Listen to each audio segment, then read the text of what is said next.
श्री गुरुचरित्र अध्याय 10 मराठी भावार्थ। काश्यप गोत्राचा एक वल्लभेश नावाचा सुशील व सदाचरणी ब्राह्मण होता। तो व्यापार करून अर्थार्जन करत असे। दरवर्षी तो कुरुपुराला यात्रेनिमित्त श्रीपाद स्वामींच्या दर्शनासाठी नियमितपणे जात असे। त्याने एकदा श्रीपादचरणी नवस केला की मला व्यापारामध्ये बरकत येऊन अधिक धनलाभ झाला तर मी यात्रेनिमित्त कुरुपुरास येईन तेव्हा सहस्र ब्राह्मणांना इच्छाभोजन घालीन। अशा प्रकारे श्रीपादचरणी संकल्प करून त्यांच्या चरणी नतमस्तक होऊन परत आपल्या गावी निघून आला। व्यापारासाठी ज्या ज्या ठिकाणी तो गेला तिथे त्याने सचोटीने व्यापार करून खूप धनसंपत्ती मिळवली। यात्रेला निघण्याआधी त्याला आपण केलेल्या संकल्पाची आठवण झाली। त्याप्रमाणे भरपूर धन घेऊन व मदतीला काही नोकर घेऊन तो निघाला। त्या नोकरांनी त्याचा विश्वास संपादन केला। आपापसात संगनमत करून वाटेत एक जंगलामध्ये रात्री मुक्कामाला थांबले असता त्यांनी त्या ब्राह्मणाचा शिरच्छेद केला व त्याच्याजवळील सर्व धनसंपत्ती घेऊन ते जाऊ लागले। इतक्यात कुरुपूर निवासी श्रीपाद स्वामी एका जटाधारी साधूच्या वेशात हातात त्रिशूळ व खडक घेऊन प्रकट झाले। त्यांनी त्या चोरांना मारण्यास सुरुवात केली। त्यातील एका नोकरास ब्राह्मणाचा वध झाल्याचे पाहून खूप वाईट वाटले। तो काकुळतीला येऊन त्या साधू पुरुषांच्या पाया पडून त्यांची विनवणी करू लागला, जरी मी ह्या नोकरांबरोबर होतो तरी माझा या ब्राह्मणाला मारण्याच्या कटात सामील होण्याचा हेतू नव्हता, तरी कृपया आपण मला मारू नये अशी मी आपणास विनंती करतो। स्वामींनी त्या नोकराला जीवदान दिले व त्या ब्राह्मणाच्या अंगावर विभूती प्रोक्षण करून त्याला पुन्हा जिवंत केले। तसेच तो ब्राह्मण शुद्धीवर येईपर्यंत त्याचे व त्याच्या संपत्तीचे रक्षण करण्यास त्या नोकरास सांगून ते अदृश्य झाले। हा सर्व प्रसंग पाहून तो नोकर विस्मयचकित झाला व ब्राह्मण शुद्धीवर येईपर्यंत तिथे बसून राहिला। थोड्या वेळाने सूर्योदय झाला तेव्हा त्याने ब्राह्मणास हलवून त्याच्या तोंडावर पाणी शिंपडून त्याला शुद्धीवर आणले। ब्राह्मणाला ते नोकर मेलेले पाहून अचंबा वाटला। त्याच्याजवळ बसलेल्या नोकराने घडलेला सर्व प्रकार त्याला सांगितला। सर्व धनसंपत्ती त्याने ब्राह्मणाच्या स्वाधीन केली। ब्राह्मण त्या नोकराबरोबर कुरुपुरास आला। तिथे श्रीपाद स्वामींच्या पादुकांचे यथासांग पूजन केले। केवळ श्रीपाद स्वामींच्या आशीर्वादामुळे आपण या संकटातून वाचलो व आपला पुनर्जन्म झाला याची खात्री पटली। नोकराच्या मदतीने त्याने सहस्र ब्राह्मणांना इच्छाभोजन घालून आपला संकल्प पूर्ण केला। त्या नोकरास थोडे धन बक्षीस देऊन त्याच्या बरोबर तो आपल्या गावी परत आला। श्री स्वामी समर्थ। श्री गुरुचरित्र अध्याय 10 श्री गणेशाय नमः।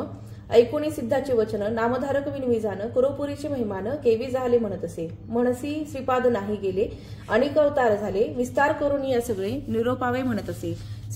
सिद्ध सांगे नामधारकासी श्री गुरुमहिमा काय पुससी अनंत रूपे होती परियेसी विश्वव्यापक परमात्मा पुढे कार्य करण्यासाठी अवतार झाला परियेसी राहिला आपण गुप्तवेशी तया कुरुक्षेत्रात त्रैमूर्तीचा अवतार त्याचा कवनानं कडे पार निधान तीर्थ कुरुपुर वसे तेथे गुरुमूर्ती सांगेन दृष्टांत तुझ एक वर्तले सहज काश्यप गोत्री होता द्विज नाम तया वल्लभेश सुशील द्विज आचारवंत उदिम मार्गे उदरभरीत प्रति संवत्सरी यात्रेसी येत तया श्रीपाद क्षेत्रासी असता पुढे वर्तमानी उदिमा निघाला तो धनी नवस केला आपले मनी संतर्पावे ब्राह्मणांसी उदिम आली या फळासी यात्रेनी येईन तुम्हापासी सहस्र संख्या ब्राह्मणांसी इच्छा भोजन देईन म्हणे जे जे ठाई जाय देखा अनंत संतोष पावेनिका शतगुणे जाहला लाभ अधिका परमानंदे प्रवर्तला लय लावूनी श्रीपादचरणी यात्रेसी निघाला तत्क्षणी करावया ब्राह्मण संतर्पणी द्रव्य घेतले समागमे द्रव्य घेऊनी द्विजवर निघताच देखती तस्कर कपट रूप होऊनी संगती कर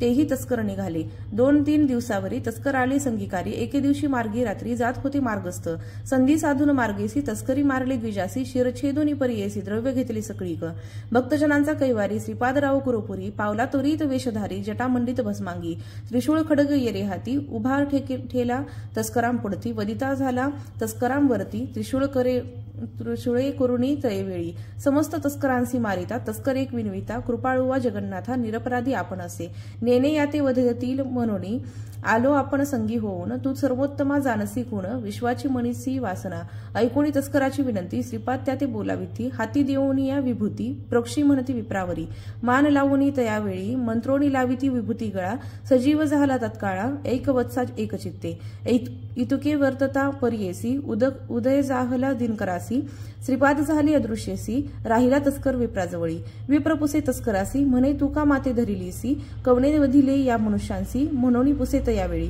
तस्कर सांगे द्विजासी जाहले अभिनव परियेसी आला होता एक तापसी वधिले त्यांते त्रिशूळे माते राखिले तुझ निमित्त धरोणी बैसविले अतिप्रीत, विभूती मंत्रुणी तुते लावित, सजीव केला तुझा देह, उभा होता आता जवळी, अदृश्य झाला तत्काळी, न कळे कवन मुनिबळी, तुझा प्राण राखिला, होईल ईश्वर त्रिपुरारी, भस्मांगी होता जटाधारी, तू भक्त होशील निर्धारी, म्हणून आला ठाकोनिया.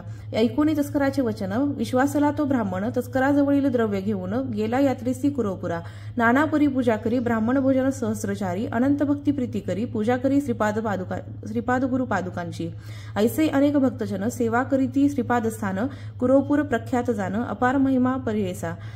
सिद्ध म्हणे नामधारकासी, संशय न धरी तू मानसी, श्रीपाद आहे ती कुरोपुरासी, अदृश्य रूप होऊनिया. पुढे अवतार असे होणे, गुप्त असती याचे गुणे, अनंत रूप नारायण, परिपूर्ण असे सर्वाठाई. श्रीपाद श्रीवल्लभ मूर्ती, लौकिकी ऐक परमार्थी, झाला अवतार पुढे ख्याती, श्री नृसिंह सरस्वती.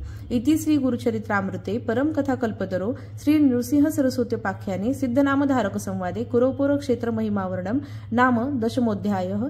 श्री गुरुदत्तात्रेयार्पणमस्तु. श्री गुरुदेव दत्त. अवधूत चिंतन श्री गुरुदेव दत्त. अवधूत चिंतन श्री गुरुदेव दत्त. अवधूत चिंतन श्री गुरुदेव दत्त.